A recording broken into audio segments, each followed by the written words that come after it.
So that's just an overview to the type of discourse, type of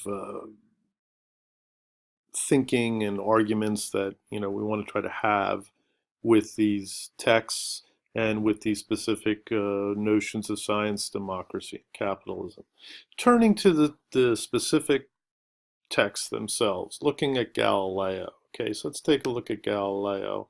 So this is the text as it comes to you. Um, the Sidereal messenger, Siderius Nuncius, also known as the starry messenger.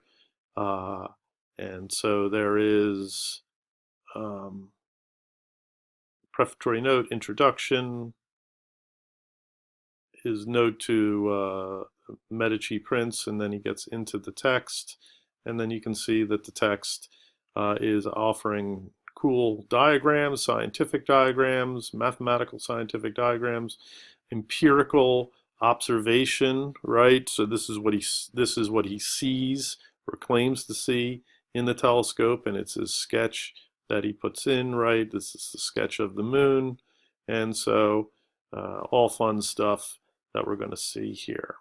And so with this text, he's confirming what Copernicus some 50 years before had already proclaimed, that we do not live in a geocentric or Earth-centered universe where the Earth is at the center of the universe, but we live in a sun-centered or heliocentric universe.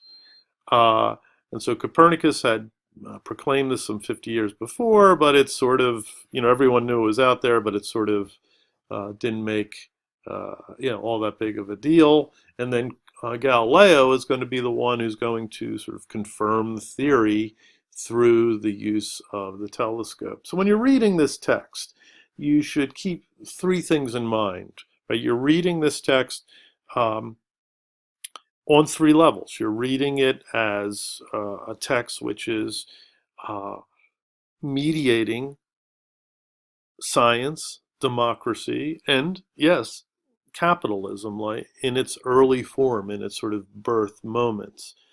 Uh, Science is, definitely what what the text is mainly about, or why the text is mainly read.